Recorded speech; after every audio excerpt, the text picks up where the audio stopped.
Welcome to the Battle Camp. If you enjoy my videos, if you've watched them before, if it's the first time you're watching this, giving me a chance, thank you very much. I'd really appreciate it if you like, comment and subscribe.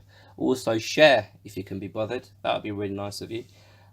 Anyway, so this video is all about the recent toing and froing between Lennox Lewis and Eddie Hearn. If you're watching this video, I'm assuming you're fully up to date with what's gone on over the last few months, the comments that Lewis has made with regards to the heavyweight division, and the response that Eddie Hearn has provided on a couple of occasions in the last couple of weeks. If you don't know what the fuck I'm on about, then stop watching this video. You're not allowed to watch any further. Fuck off. I don't want you here. I'm only joking. You can carry on watching, but I'd advise you check out some of these things that Lennox Lewis has said and done, and what Eddie Hearn has responded with. A good place to start would be Lennox Lewis's Instagram account, where he put up a picture of of a guy, of basically, imagine Don King and Eddie Hearn had a son. He put a picture up of what it would look like, basically saying Eddie Hearn is the modern day Don King. Aside from that, he's made comments about how Joshua should be doing more to make a fight with Wilder for the undisputed championship. And on the other side, you've got Eddie Hearn saying Lennox Lewis don't know what he's on about, and kind of criticizing Lennox Lewis for making the statements that he has been making. Anyway, so the reason I'm making this video is earlier on today, Lennox Lewis released this long, huge, big statement with regards to the current state of play of the heavyweight division and what he hopes to see in 2019. Now, before I kind of share my opinions about the points that Lennox Lewis has made, I just want to make it absolutely clear. I'm not team Joshua. I'm not team Wilder. I'm not team Fury. Here's a cliche for you. I'm team boxing. I just want to see the best fighters fight the best fighters when they're at their peak, when they're at their best. I feel right now we have a situation where Wilder and Joshua have been kind of at the top of the division, and at a level where you can argue that they're in their prime. You don't know whether they're actually in their peak. That remains to be seen, but they're in their prime, and you want to see them to go at it, because that will give us give us an undisputed champion. It will crown the best heavyweight in the division, and there's no arguing against it. I know Tyson Fury is in and amongst all of this, but the only way he can prove it is by beating. And I know that he beat Wilder in a lot of people's opinions, but on paper he hasn't. So I suppose, let's just say this: we want to see Fury, Wilder, Joshua all fight each other, so we can have conclusive evidence of this era. This is the best heavyweight fighter. Anyway, Lewis's statement today, I don't have a problem with it personally. I think Lennox Lewis made clear, concise points about why he has the opinion he does, and he provided enough information to tell us how he came to have that opinion. The biggest thing that I take away from what he said is, because Eddie Hearn and Anthony Joshua tried so hard to negotiate the best deal possible for themselves when Wilder and Joshua were supposedly, or the teams were supposedly, in this negotiation period in 2018, and as we all know, the fight didn't come to fruition. What Lewis is saying is, because they kind of over negotiated and didn't treat Wilder with the respect he deserves as a WBC world champion, that has actually backfired, and they've shot themselves in the foot.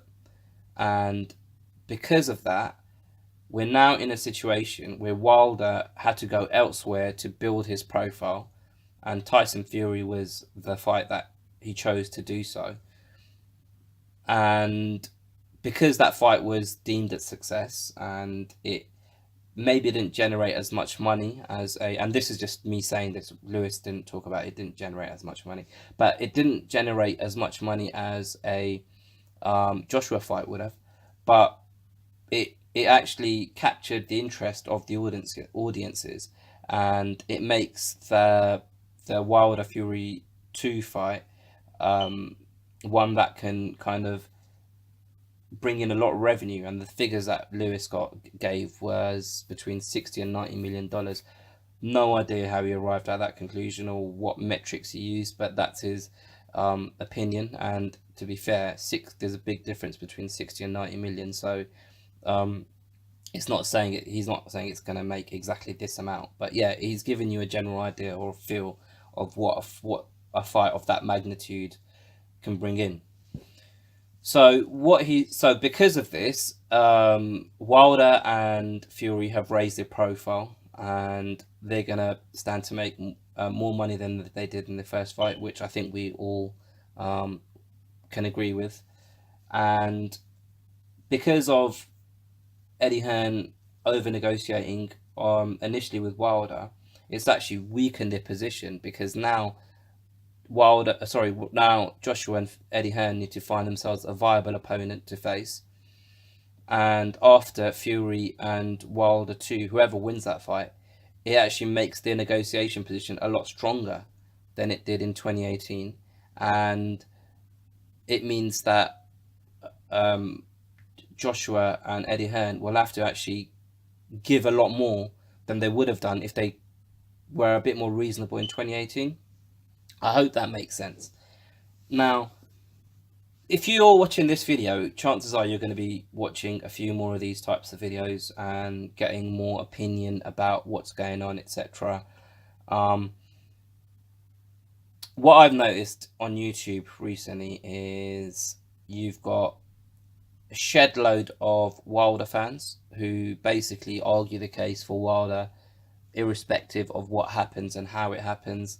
And the same for Joshua. You've got people that are team Joshua, and anything that Joshua does is right and anything that Wilder does is wrong. And they basically just go at it. And you could say the same sentence, you could say the one sentence, and both of them would find a way to show how it's positive for Wilder or positive for Joshua and negative for each other, if that makes sense. It's funny how they look at a piece of information and manage to manipulate it so that it favors the fighter that they're fans of. Me, myself, like I said, I'm not a team anyone. I'm just a boxing fan, and I like to make my own mind up about things.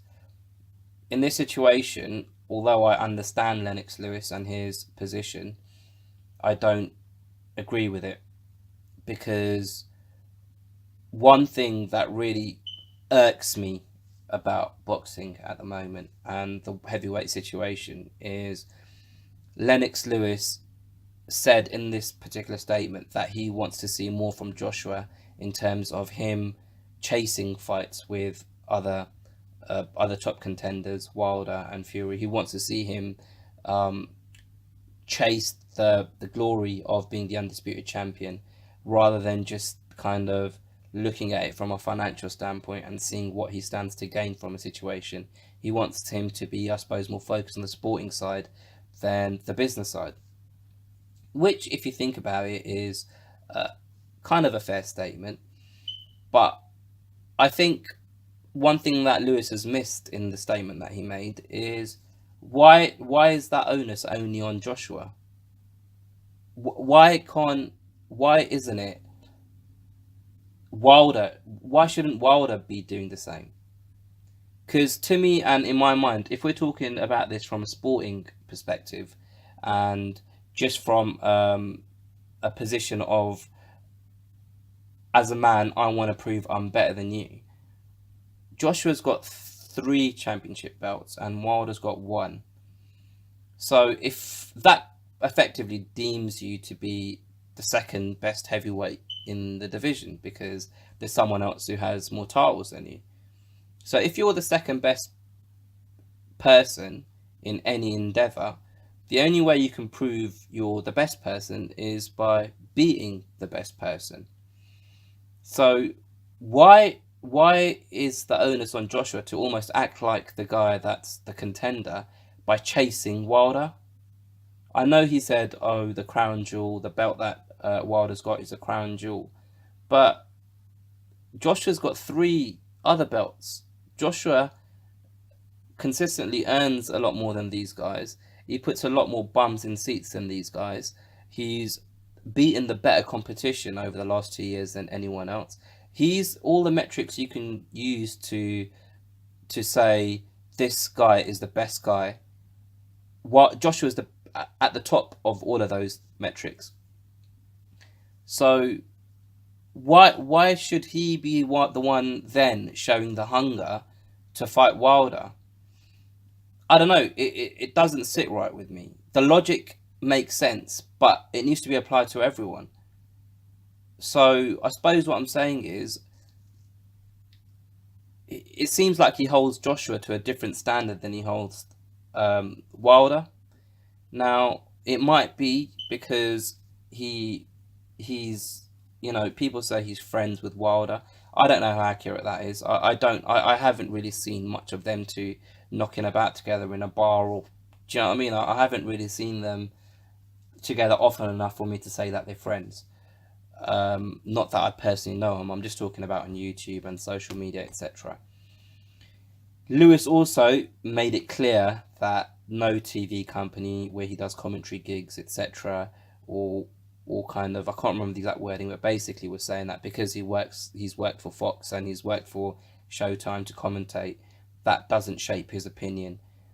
He spoke a bit about how he holds integrity to a high regard, and how how integrity is important to him. And then he took jabs at Eddie Hearn again. But I mean, I don't want to talk so much about them two and their own personal feud because it's nonsense anyway to me. But the thing that I don't like about this statement is Lennox Lewis isn't holding each of these guys to the same standard. It's like he expects Joshua to give away too many concessions, and he expects Joshua to be actively chasing these guys, when in my opinion, he's already the best. He's already proven that he's the number one heavyweight at the moment. The other guy should be chasing him. The other guy should be chasing him to say, look, I want to fight you because I want to prove to you I'm better than you.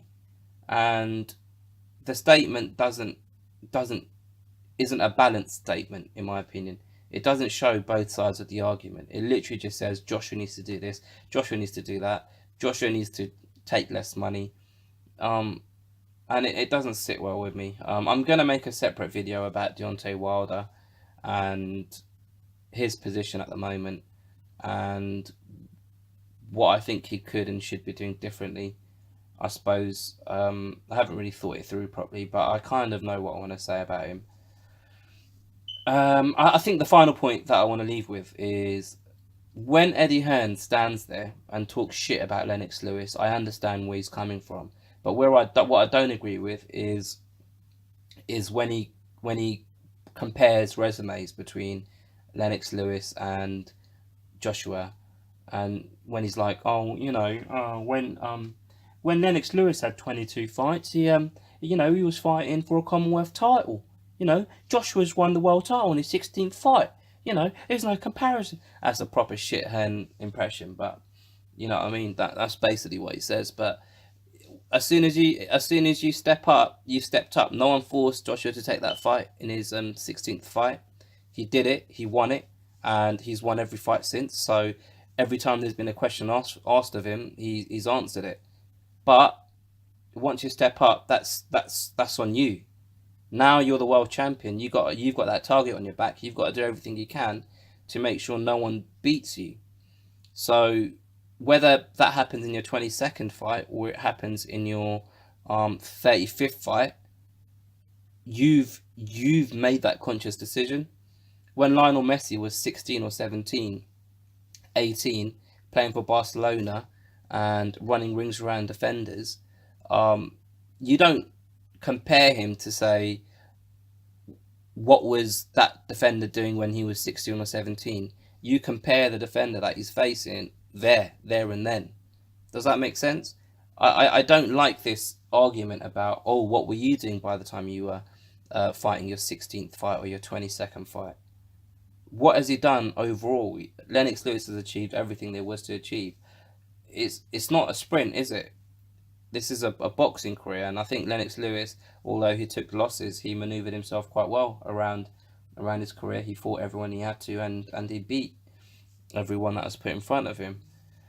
So yeah, that was just a side note. It's not really got anything to do with this particular statement. But yeah, read the statement and let me know what your thoughts are. Like I said earlier, please feel free to comment and share this with your mates. If there's anything in particular you want me to discuss, or if there's anything that I've said in this video that you have a response to, I'd love to hear it.